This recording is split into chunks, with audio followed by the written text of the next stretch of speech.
지은호, 당신이 나한테서 도망가도 병원 기록은 남아요. 이식동에서 다시 가져오세요. 그 기록이요. 고성애 씨가 날 버렸다는 증거부터 먼저 보여주실래요? 뭐라고요? 날 버렸다는 확실한 증거. 어제 받았습니다. 헛소리 하지 마요. 내가 당신 같은 사람 인생에 신경 쓸 시간이. 신경 썼잖아요. 필요할 때만. 지금처럼요. 지금은 내 아들 우진이 위독해요. 그게 전부예요. 그러니까요. 저를 설득하는 게 아니라 저한테 절하라고 말하는 거잖아요. 절이요? 그래요. 절이라도 할까요? 당신이 이식만 해준다면. 무릎 꿇지 마세요. 무릎을 꿇어야 했던 건 제가 아니라 우진이거든요. 그 아이를 끌어들이지 마. 처음 끌어들인 사람은 누구였는데요. 지은호, 넌 내가 누구인지조차 몰라. 이제 알게 됐습니다. 그리고 고성애 씨, 당신도요. 누가 그런 말도 안 되는 이야기로 널 부추겼지? 그 여잔가 순희? 아니면 지혁? 이건요, 제 이름이 적힌 오래된 보호자 동의서예요. 아이를 두고 사라진 보호자. 서명도 남았더라고요. 그게 나라는 증거가 어디 있어? 서명이요. 지금 쓰는 당신 서명과 모양이 다르지 않았습니다. 그리고 날짜가 있어요. 제가 보육원으로 들어간 날과 같은 날짜. 이상하죠? 우연이라고 하기엔 너무 정확하더라고요. 가짜일 수도 있잖아. 그럴 수도 있죠. 그래서 오늘 당신에게 묻는 겁니다. 저한테 요구했던 것처럼요. 확실한 답을 달라고. 이식동에서 내일까지예요. 오진이는 오래 못 버텨요. 저도 오래 못 버텼습니다. 스스로를 이해하지 못한 채 20회를 버텼는데요. 그만해야겠다고 마음먹었습니다. 은호, 이건 게임이 아니야. 아니죠. 누가 누구를 버렸는지, 누가 누구를 살리려는지, 누가 누구를 이용하는지, 그게 오늘부터 달라집니다. 그날 밤 병원 복도 공기는 과산소수처럼 톡 쏘는 냄새가 났는데요. 지은호는 속이 비어있는 깡통처럼 울리더라고요. 고성희의 내일까지라는 시한부 말투는 이상하게도 그에게 공포보다도 차분함을 줬습니다. 드디어 본인이 이야기를 시작할 수 있겠구나. 그런 예감이 들었거든요. 버팀목도 핑계도 없이 그냥 자기 입으로 자기 과거를 열어젖히는 일. 무섭지만 해보고 싶었습니다. 자판기 옆에서 종이컵 커피를 흔들던 순이가 먼저 말을 건넸습니다. 봤구나. 그 서류. 봤는데요. 웃기더라고요. 서명이 그렇게까지 똑같을 수가 있나요?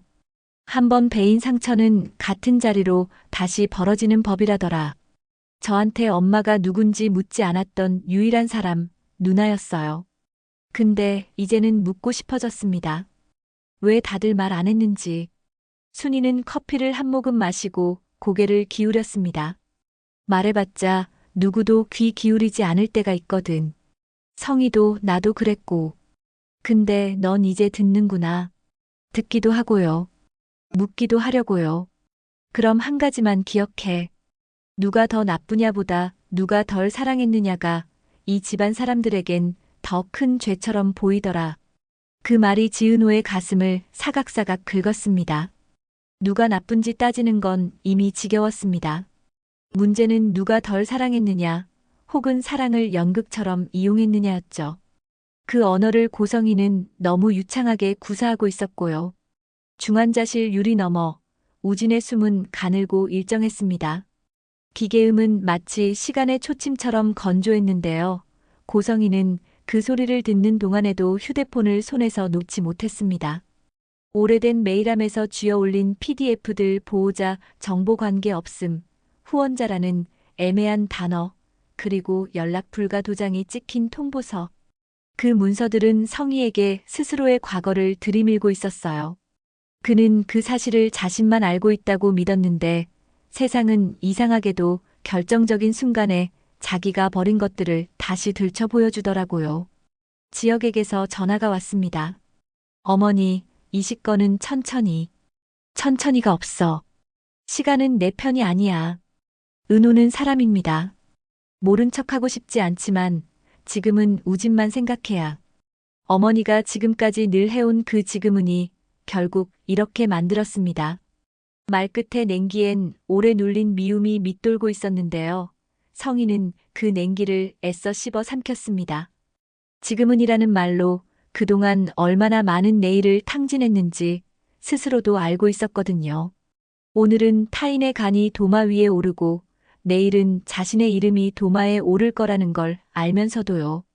며칠 전 고시원 침대 밑에서 작은 상자가 하나 나왔습니다. 회색 천으로 감싼 상자 안에는 오래된 흑백 사진, 기부증서, 낡은 병원 진료 카드가 들어 있었는데요. 사진 한 장이 지은호의 시선을 붙잡았어요. 비가 억수같이 내리던 날 젊은 여자가 아이의 등을 밀어 보육원 문 안으로 들이는 장면. 아이는 뒤를 돌아보려다 어깨가 잡혀 앞으로 밀렸습니다. 사진 아래 볼펜으로 적힌 날짜는 그가 보육원에 들어간 날과 같았고요. 그때 뜬금없이 문자가 왔습니다. 발신인 미상사진 뒷면을 비춰보세요. 휴대폰 플래시로 비춰보자 얇게 덧댄 종이 속 글씨가 떠올랐습니다. 이 아이는 돌아오지 않을 겁니다. 그게 이 아이에게도 나에게도 최선입니다. 마지막 줄에는 성희의 옛 서명이 희미하게 번져 있더라고요. 최선이라는 단어가 그날만큼 비열하게 들린 적이 없었습니다. 다음 날 오후 병원 회의실에 네 사람이 마주 앉았습니다. 고성희, 지은호, 순희, 지혁. 테이블 위에는 두 벌의 서류가 놓였죠. 하나는 이식동의서, 다른 하나는 보호자 포기 각서 사본. 과거와 현재를 억지로 묶은 듯 고무줄 하나가 느슨하게 걸쳐져 있었습니다. 지혁이 먼저 말했습니다. 서로가 서로 목을 조르고 있어요. 의사 말로는 이식, 은호에게도 우진에게도 위험이 큽니다. 성희가 눈을 들었습니다. 위험을 핑계로 도망가자는 거니? 도망이 아니라 멈추자는 겁니다. 멈추면 누가 죽는데? 어머니 언어는 늘 결과만 봐요. 과정에서 무너지는 사람은 아무도 아니고요. 순이가 문서를 집어들었습니다. 이 각서의 서명, 성희 씨 거 맞습니까? 그런 걸 왜 나한테 묻죠? 당신밖에 없으니까요. 좋아요. 맞아요. 그때 난 장황한 이유 말고 인정부터요. 지은호가 말했습니다. 성희는 길게 숨을 내쉬더니 고개를 끄덕였습니다. 인정합니다. 그 서명은 제 겁니다. 너를 문 안으로 넣은 것도 나예요. 이유는 가난했고 무서웠고 살아남고 싶었어요. 그게 당신의 최선이었군요. 그래도 지금은 우진이를, 그래서 또 다른 아이를 문 밖으로 밀겠다는 거죠. 이번엔 제 간으로요. 성희의 표정이 처음으로 흔들렸습니다. 넌 내 아들이 아니야. 그 말, 오늘은 고맙습니다. 정확하니까요. 지혁이 끼어들었습니다. 은호, 내가 내일 이식하지 않겠다고 결정해도 나는 내 편에 설 거야. 엄마, 재단의 이름도 언론도 나중입니다. 오늘은 사람 문제예요. 새벽 이슬이 유리창에 내려앉을 무렵 지은호는 고시원에서 낡은 노트북을 들고 병원 휴게실로 돌아왔습니다. 익명의 메일로 18살 생일에 도착했지만 열어보지 못했던 폴더 H28을 더블 클릭했는데요. 화면에는 빗속 보육원 현관이 드러났습니다. 젊은 여자가 서류를 내밀고 직원이 도장을 찍고 옆에 중년 남자가 여자의 어깨를 쥐고 있었죠. 여자는 울지 않았습니다. 아주 또렷하게 서명했고 카메라는 그 손을 줌인했습니다. 화면 구석에 떨리는 자막처럼 촬영 H, S 가 박혀 있었고요. 마지막에 중년 남자의 목소리가 들립니다. 확실히 하시오. 돌아오지 않는 조건. 여자의 목소리가 낮게 대답했죠. 확실히요. 지은호는 재생을 멈추고 한참을 앉아 있었습니다. 그 영상은 버림의 기록이자 누군가의 악의적 증명서처럼 보였거든요. 누가 누구를 위해 찍었는지 선명했죠. 나는 이 아이를 놓았다. 그러니까 모두 내 결정을 존중해라. 그런 억지스러운 명령 같은 냄새요. 그는 그 명령을 오늘 거부해보겠다고 마음먹었습니다. 누군가의 생명을 거래하듯 봉인하려는 언어에 더는 끌려가지 않겠다고요. 오전 고성희는 기자에게 전화를 걸었습니다. 오늘 아이가 기적적으로 간을 기증받습니다. 신원은 비공개로요.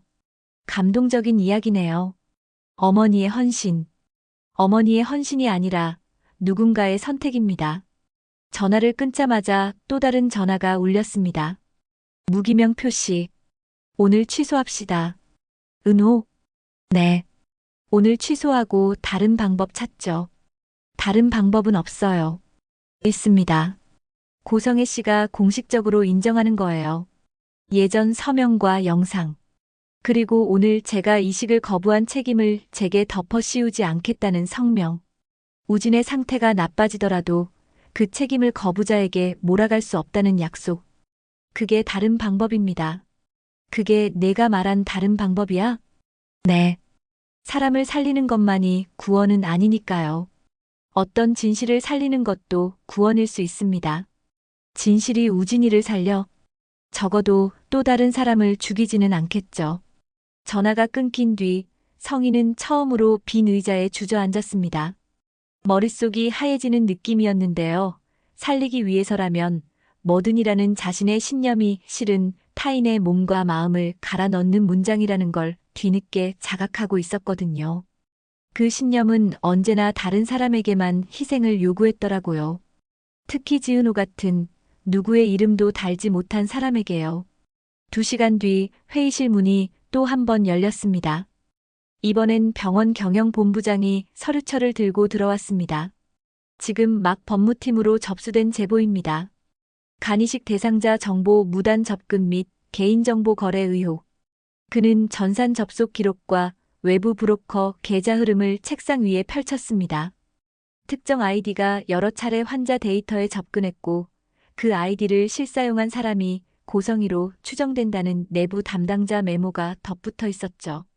순이가 자리에서 벌떡 일어났습니다. 그게 사실이면 성희 씨, 당신은.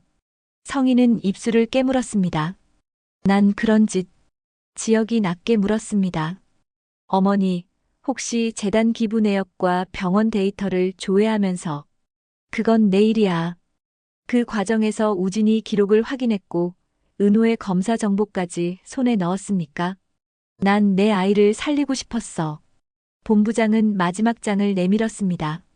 낡은 흑백 사진 하나가 붙어 있었죠. 20회 전 영상 속에서 성희의 어깨를 붙잡던 그 중년 남자.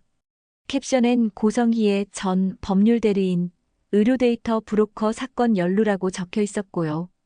방 안 공기가 순식간에 묵직해졌습니다. 지은호는 의자를 밀고 일어났습니다. 그만하죠. 오늘은 여기까지. 안 돼. 성희가 외쳤습니다. 아직 억울하다고요? 맞아요. 억울할 수 있습니다. 근데 억울함이 진실을 바꾸지는 못하더라고요. 지역이 차분히 물었습니다. 은호, 내 결정은? 이식은 하지 않겠습니다. 오늘은요. 오늘은? 순이가 되물었습니다. 네. 오늘은 하지 않겠습니다. 내일은 내일의 결정을 하겠습니다. 대신 오늘 성명은 냅시다. 우진이 앞에서 거짓말은 하지 말자고요.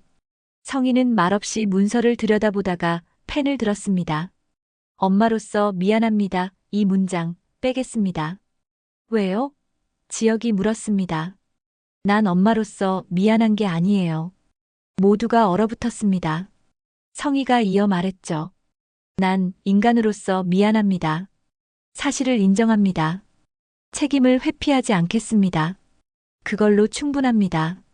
그 서명은 20회 전의 것과 닮아 있었지만 이번엔 누군가를 문 밖으로 밀어넣는 서명이 아니라 문을 여는 서명이었습니다.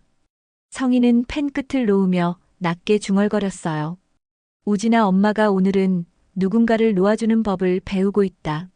성명서가 공개되자 포털 첫 화면은 곧장 시끄러워졌습니다. 버린 엄마 이식 압박 같은 단어가 쏟아졌는데요. 댓글 흐름은 곧 갈라졌습니다. 누군가는 고성희를 독사처럼 욕했고 누군가는 지은호를 비겁하다고 매질했죠. 하지만 몇 시간 지나지 않아 균열이 생겼습니다. 간 이식 거부할 권리라는 키워드가 떠올랐고 지은호, 불행했겠지만 오늘만큼은 잘했네 같은 조용한 문장이 피어올랐습니다. 연민이 아니라 존중에 가까운 말투였고 그 말투가 지은호에게는 이상할 만큼 따뜻했어요. 오랫동안 불행을 설득독으로 써온 어른들 사이에서 처음으로 그의 선택을 선택으로 봐주는 목소리였거든요. 밤 병실복도.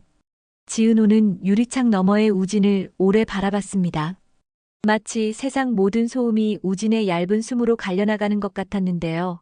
그는 유리창에 이마를 살짝 대고 조용히 말했습니다. 우진아, 미안하다. 오늘은 내가 나로 사는 걸 택했다. 너를 살리는 날이 오면 그때도 거짓말은 하지 않을 거야. 뒤에서 발소리가 멈췄습니다. 고성이었습니다.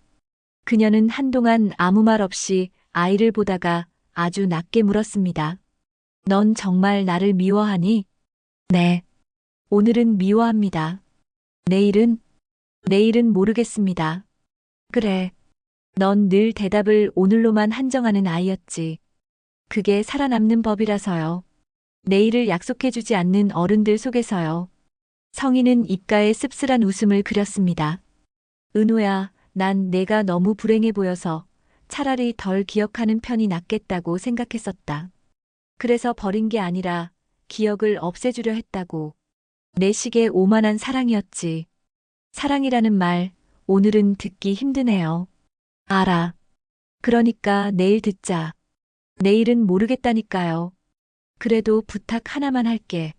내가 내일도 나를 미워한다면 그 미움 안에 한 뼘만 여지를 남겨줘. 내가 사람이 되는 여지. 지은호는 대답 대신 아주 천천히 고개를 끄덕였습니다. 오늘의 끝에는 승패가 없었습니다. 다만 몇 개의 문장이 남았죠. 버렸다는 확실한 증거, 사실을 인정합니다. 그리고 오늘은 하지 않겠습니다.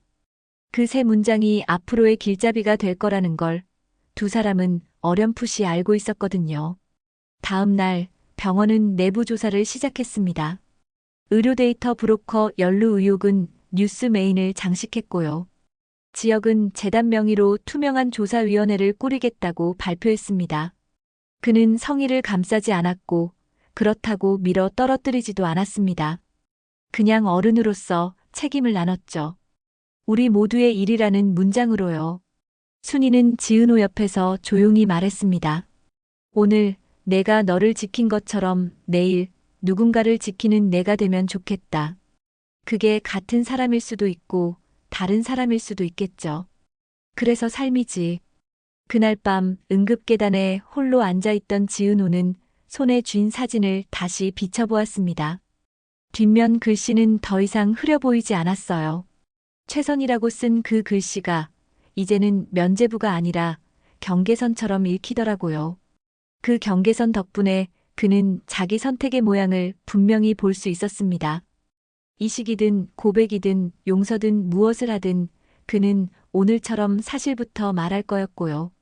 혹은 아무것도 하지 않을 자유를 택할 수도 있겠죠. 다만 그 자유가 다른 누군가의 숨을 앗아가지 않도록 스스로를 단련하겠다고 마음먹었습니다.